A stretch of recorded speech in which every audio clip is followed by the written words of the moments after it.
লাউ দিয়ে তো আমরা সবাই টুকটাক কিছু বানিয়ে থাকি, আর লাউয়ের চোখলাটাকে না ফেলে সেটা দিয়েও কিন্তু আমরা ভাজা খেয়েই থাকি। তো লাউয়ের চোখলা ভাজা মোটামুটি সবাই খেয়ে থাকলে এই রেসিপিটা বোধহয় সবাই খেয়ে থাকুনি। তো এই রেসিপিটা একটিবার হলেও আমি বলবো ট্রাই করে নাও। একটিবার এই লাউয়ের চোখলা দিয়ে বানিয়ে নাও লাউয়ের চোখলার ছক্কা। এই রেসিপিটা বানানো খুবই সহজ আর খেতেও কিন্তু ভীষণ টেস্টি হয়। গরম গরম ভাতের সাথে কিন্তু রেসিপিটি গরম ভাতে দুর্দান্ত লাগে। একটিবার হলেও ট্রাই করতে পারো কিন্তু রেসিপিটি। এই জন্য লাউয়ের চোখলাটাকে আমি প্রথমেই ছাড়িয়ে নিয়েছিলাম। এবার এগুলোকে ভালো করে ছোটো ছোটো করে পিস পিস করে কেটে নিচ্ছি। যেভাবে লাউয়ের চোখলা ভাজার জন্য আমরা কাটি ঠিক সেরকমই। অপরদিকে একটু সামান্য কুমড়ো নিয়ে নিয়েছি। এক ফালি কুমড়োকে এরকম পাতলা পাতলা করে চোখলা সমেত, মানে খোসাটাকে ফেলিনি, খোসা সমেত কেটে নেবো। এবার ঠিক লাউয়ের চোখলার মতনই এটাকেও ঝিরিঝিরি করে কেটে নেবো, ঠিক ওরকমই শেপে। চোখলাটা রাখার উদ্দেশ্য হচ্ছে যাতে কুমড়োর শেপগুলো বজায় থাকে, নাহলে কিন্তু লাস্ট দিকে কুমড়োটা একদম গলে ঘেটে চচ্চড়ি হয়ে যাবে, তার জন্য চোখলাটাকে রাখা হয়েছে। তো কুমড়োর চোখলাও কিন্তু খাওয়া যায়, কোনো রকমের কিন্তু অসুবিধা হয় না অল্প পরিমাণে খেলে। এবার লাউয়ের চোখলার সাথে দেখেছেন তো পরিমাণটা, কুমড়ো নিয়েছি জাস্ট 1 মুঠোর মতো। লাউয়ের চোখলার 3 ভাগের 1 ভাগ কুমড়ো।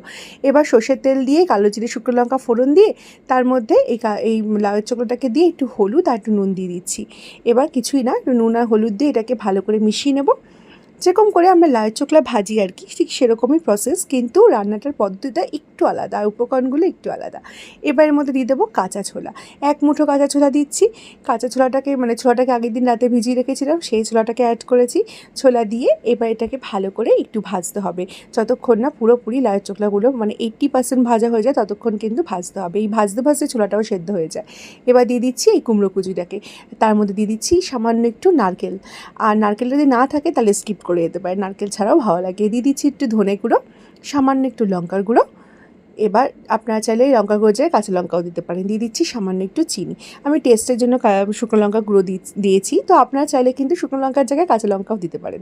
এবার কিছুই না, এবার এটাকে ভালো করে আরেকটু 1 থেকে 2 মিনিটের মতো একটু ভেজে নেব।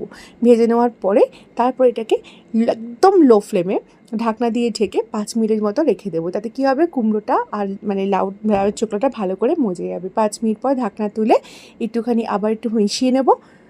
দেখুন বন্ধুরা, একেবারে রেডি। এই গরম গরম রেসিপিটি গরম ভাতের সাথে কিন্তু দুর্ধর্ষ লাগে। তো বন্ধুরা, আপনারাও কিন্তু এইভাবে একটিবার হলেও ট্রাই করতে পারেন। আমার কিন্তু এটা একদম রেডি হয়ে গেছে, এবার গরম গরম পরিবেশন করছি।